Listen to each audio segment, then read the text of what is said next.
In the first women's compound semi-final, second seed Andrea Marcos from Spain was up against third seed, the USA's Linda Ochoa-Anderson.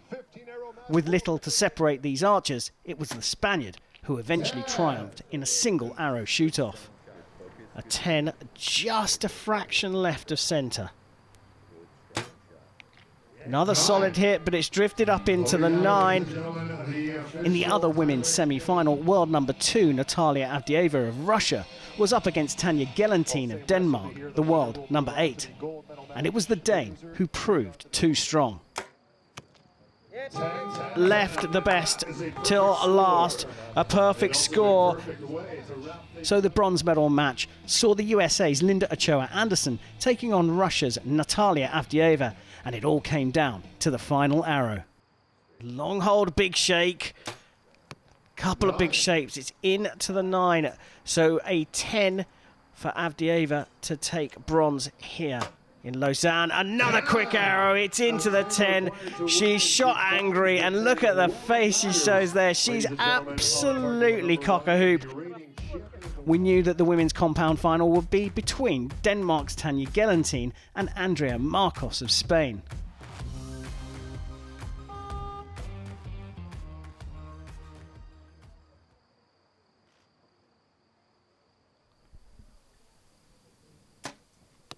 Nine.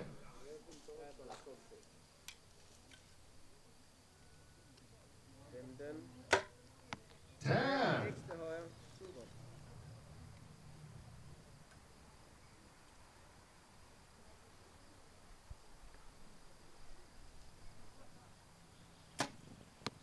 Eight.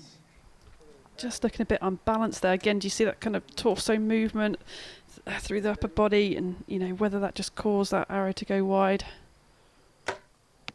9.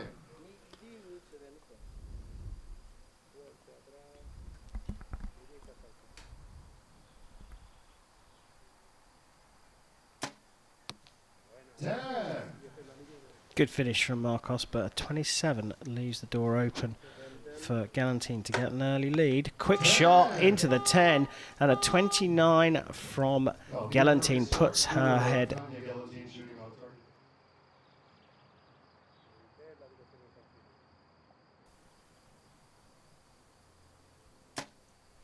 Well, she needed that. She needed a solid start, and she's got just what she wants.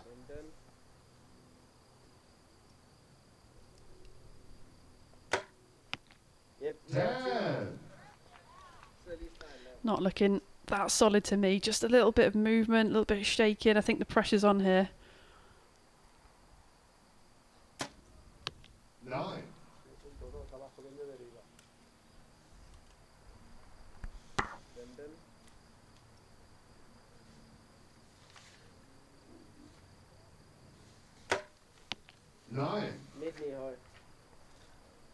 Not doing enough to keep that 2-point lead.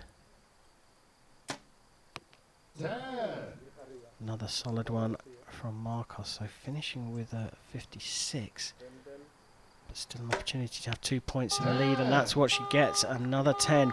It may not look overly convincing, but it's enough for Gelantine to hold the lead. You talked about tension, you talked about nerves, you talked about, and you were talking specifically about Gelantine, but I think we're seeing that on both sides of the shooting line. Yeah, we certainly are. You know, Gelantine, is it going to be third time unlucky? This is the third time she's been in this scenario. Can she make it? And I think that's going to be a big thing in her head. She's really going to make sure those thoughts don't come in. And it's normal to have those thoughts. It's normal for your brain to go ahead of you and start thinking, can you win this? Or are you going to lose this? Is what's going to happen? But you've got, this is where mindfulness comes into archery. 10.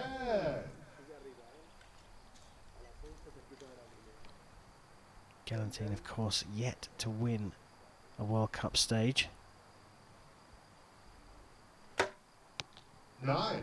In the driving seat, but has just notionally dropped 1 point.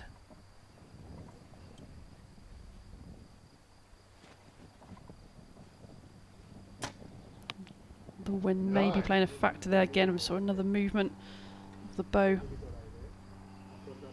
Tanya's last arrow in the 9, but she kind of nodded. I think a coach gave her some advice and knowingly kind of nodded and has corrected it on that shot. She's making an adjustment there. Are they making the adjustment? Is she making an adjustment to try and get her arrows to come up? Yeah, yeah, she was moving the top of the sight bar, so yeah. So 29 for Marcos puts her on 85. Still chance to maintain that 2-point lead. And she does indeed, and the last shot was probably the best of the lot.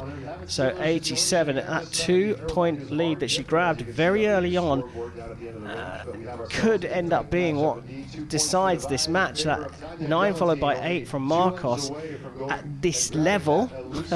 Don't get me wrong, I can't shoot that, but at this level, it can be her undoing. Yeah, that start just was not what you wanted.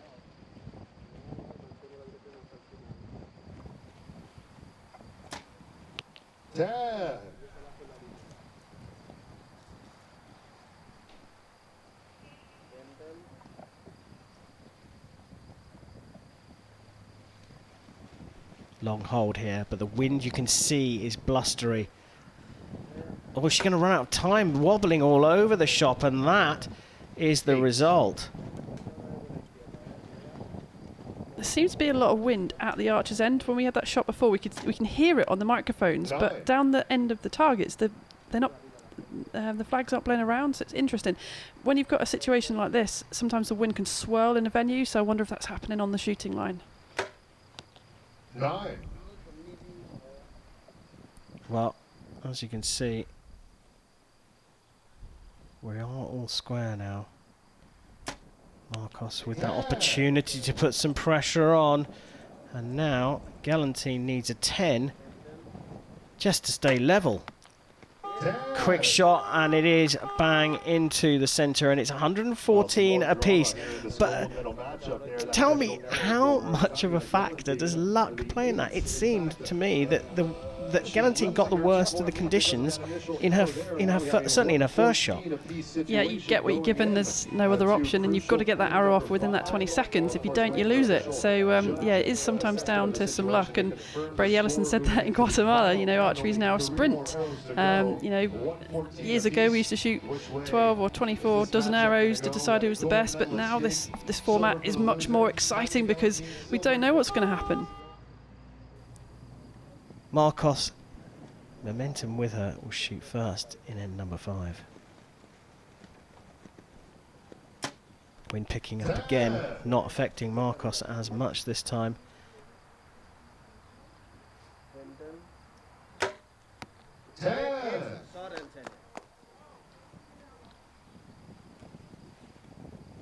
Now the wind picking up for Marcos.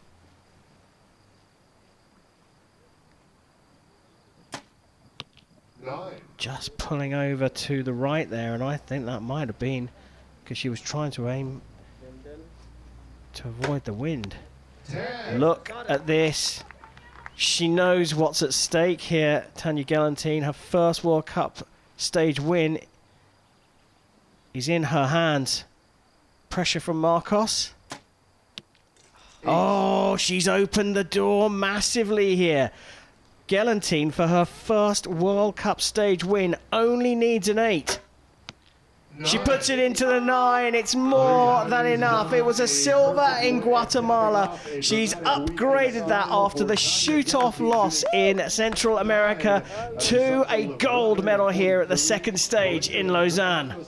I've been in the gold final quite a few times now, and I've always walked away with a silver medal, so I am so happy. I had a game plan coming in here. It was to make good shots and make fast shots, because the wind here today is really tricky, so I knew that going out there anything could happen, but I stuck to my game plan and it worked out really well.